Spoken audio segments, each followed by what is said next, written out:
Bienvenidos a esta explicación.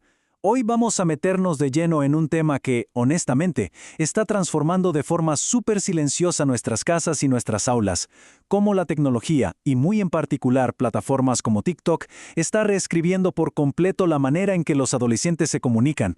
Y claro, veremos cómo la educación tiene que dar un paso al frente para adaptarse a todo esto. Todo este análisis arranca con una pregunta enorme. ¿Cómo logramos recuperar nuestra esencia humana en un mundo que, seamos sinceros, está cada vez más dominado por pantallas? Es un reto gigantesco y súper urgente para educadores, psicólogos e investigadores. Ellos ven día a día cómo la comunicación interpersonal más básica está sufriendo una transformación digital que no tiene precedentes. Literalmente, la interacción cara a cara está en juego. Para entender bien esto, vamos a seguir esta ruta. Empezaremos con el diagnóstico en el aula, luego pasaremos a la anestesia gestual, veremos el papel del algoritmo y la inteligencia artificial, el choque entre entretenimiento y educación, la figura del docente mediador kinésico y finalmente cerraremos con el despertar de la expresión. Punto número 1. El diagnóstico en el aula. Para entender de dónde viene todo esto, tenemos que retroceder un poquito en el tiempo. Pensemos en una investigación grandísima que empezó por allá en el 2017 en la Universidad de Guayaquil, liderada por Susana Ricaurte. Imagínense, mucho antes de que los videos cortos dominaran el mundo, ya había señales de alerta en las aulas. Ese murmullo típico y las charlas de pasillo empezaban a ser reemplazados por silencios larguísimos y cabezas agachadas frente a las pantallas. Ahí fue cuando se empezó a documentar que estar siempre conectados no solo distraía, sino que alteraba la estructura misma de cómo los estudiantes se comunicaban a nivel social y cognitivo. Ahora, demos un salto a datos mucho más recientes, al 2024. Un estudio en el Callao, en Perú, analizó a 120 estudiantes de tercer grado de secundaria y nos soltó un dato súper alarmante. Casi un 49%, un 48,70% para ser exactos. Y a ver, este número no está ahí por casualidad. Representa el impacto negativo directo que tiene el uso excesivo de TikTok sobre las habilidades expresivas de estos jóvenes.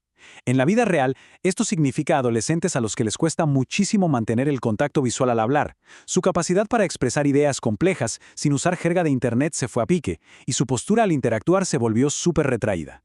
El mundo digital definitivamente les estaba pasando factura física. Y la raíz de este problema se vuelve clarísima cuando analizamos para qué usan exactamente el celular. Según otro estudio en Guayaquil, un 48% de los chicos usa estas aplicaciones solo para consumo pasivo, o sea, puro entretenimiento. En contraste, apenas un 22% intenta darles un uso educativo. ¿Por qué tanta diferencia? Bueno, por algo llamado fricción cognitiva. El entretenimiento pasivo te da una recompensa inmediata de dopamina. Cero esfuerzo analítico, solo tienes que deslizar el dedo. Lo educativo, en cambio, exige atención y pensamiento crítico. Así que, por supuesto, el cerebro adolescente se va por el camino fácil que la plataforma diseñó con tanta astucia. Pasemos a la sección 2, la anestesia gestual. Al notar este consumo tan pasivo, los investigadores crearon un término que es fuertísimo y súper ilustrativo, la anestesia gestual. Imaginen por un segundo a un joven mirando fijamente su pantalla durante horas. Sus microexpresiones faciales literalmente desaparecen. Sus manos, que normalmente usarían para dar énfasis a una historia, se quedan rígidas sosteniendo el teléfono. Su cara se vuelve totalmente inexpresiva. Y lo más preocupante de todo es que cuando por fin levantan la vista para hablar con alguien, ese letargo emocional y físico se queda ahí. Esos detalles humanos tan ricos, como levantar una ceja, una sonrisa a medias o cambiar el tono de voz, se apagan, creando un muro gigante que impide conectar genuinamente con los demás. Sección 3. El algoritmo y la inteligencia artificial. Es fascinante y, bueno, también un poco escalofriante ver cómo funciona la maquinaria que alimenta esa anestesia. Estudios con jóvenes de 11 a 18 años revelan que la inteligencia artificial de estas plataformas arma un bucle perfecto. El sistema no te sugiere videos al azar, rastrea cada milisegundo que pasas mirando una publicación. Con base en esos microsegundos saca conclusiones y te devuelve una avalancha de contenido hiperpersonalizado. Lo que pasa entonces es que esta adaptación algorítmica constante termina moldeando quiénes son. Los chicos empiezan a definir sus gustos y su autoimagen basados en métricas que una máquina decidió mostrarles, encerrándolos en una burbuja donde consumen completamente solos. A todo esto hay que sumarle un componente todavía más potente, el uso de inteligencia artificial generativa mediante filtros. Aunque las empresas no sueltan prendas sobre cómo operan sus algoritmos por dentro, los efectos están a la vista de todos. Estos filtros modifican y perfeccionan la realidad en tiempo real. Un dato increíble de la psicología moderna es cómo han aumentado los casos de dismorfia vinculados a las redes. Esto pasa porque al cerebro le empieza a costar muchísimo reconciliar esa versión impecable generada por IA que ve a diario con el reflejo físico, real y humano que ve en el espejo de su cuarto. Sección 4. Entretenimiento contra uso educativo. Llegados a este punto, la reacción lógica para muchos sería decir, listo, prohibamos todo esto en las escuelas. Pero resulta que la evidencia demuestra que prohibir la tecnología suele convertirla en el fruto prohibido, haciéndola aún más atractiva. La solución real va por otro lado, por un concepto genial llamado educomunicación. Es darle un giro de 180 grados al asunto. En vez de que sean consumidores pasivos, transformamos a los estudiantes en creadores críticos. Pensemos en una clase de historia. En lugar de leer un texto en silencio, el grupo tiene que investigar, debatir, armar un guión y grabar un video corto argumentando un evento histórico usando el mismo lenguaje de las redes. De repente, esa misma app que los distraía se convierte en un motor increíble de pensamiento crítico y trabajo en equipo. Sección 5.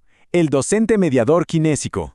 Ahora, para que la educomunicación funcione en la vida real, sobre todo con la llegada de la IA al aula, hay que entender una diferencia clave: la IA como muleta frente a la IA como andamio. Piénsenlo así. Si usamos una muleta cuando no tenemos la pierna rota, al final nuestros músculos se atrofian, ¿verdad?